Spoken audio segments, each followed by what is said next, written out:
عرب کے متعلق مختلف رائے ہیں۔ اہل لغت کہتے ہیں کہ عرب اور اعراب کے معنی فصاحت اور زبان آوری کے ہیں، اور چونکہ اہل عرب اپنی زبان آوری کے سامنے تمام دنیا کو ہیچ سمجھتے تھے، اس لیے انہوں نے اپنے آپ کو عرب اور دنیا کی تمام قوموں کو عجم کہہ کر پکارا۔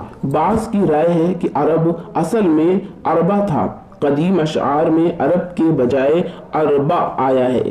عربہ کے معنی ساری زبانوں میں دشت اور صحرا کے ہیں، اور چونکہ عرب کا بڑا حصہ دشت و صحرا ہے، اس لیے تمام ملک کو عرب کہنے لگے۔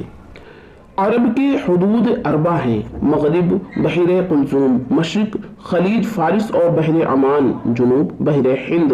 شمال کی حدود بہت مختلف ہیں، بعض ملک حلب اور فرات تک اس کی حدود کو وسعت دیتے ہیں۔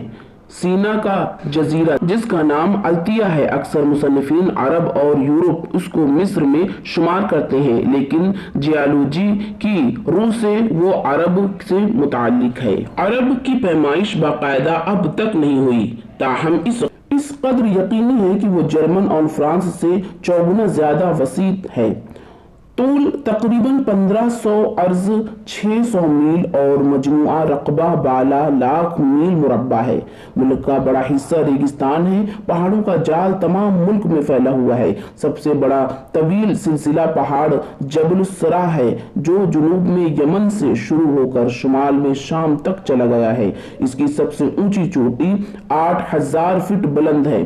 بعض حصے زرخیز اور شاداب بھی ہیں، چاندی اور سونے کی کانیں کثرت سے ہیں۔ علامہ حمدانی نے صفحہ جزیرۃ العرب میں ایک ایک کان کا نشان دیا ہے۔ قریش جو تجارت کیا کرتے تھے، مورخین نے لکھا ہے زیادہ تر ان کا مال تجارت چاندی ہوتی تھی۔ اسلام سے قبل عرب کی تاریخ، زمانے جاہلیت کی بعض تصنیفات جو سلاطین ہیرا کے کتب خانے میں محفوظ تھیں، جو ابن ہشام کو ہاتھ آئی تھی، اور زبانی روایتیں جو قدیم سے چلی آتی تھیں۔ عرب کا حافظہ نہایت قوی تھا، یہاں تک کہ آج اشعار جاہلیت کا جو وسیع ذخیرہ موجود ہے، اسلام کے زمانے تک زبانی ہی روایت ہوا چلا آتا تھا۔ اس بنا پر عرب کی قدیم تاریخ کا کافی سرمایہ محفوظ تھا۔ عرب کی جو قومیں معدوم ہو چکی، مثلاً طلسم، عاد، سمود، ان کے متعلق بھی اس قدر تاریخی روایتیں محفوظ تھیں۔ عرب کے قبائل، مورخین عرب نے اقوام قبائل عرب کو 3 حصوں پر منتقم کیا ہے۔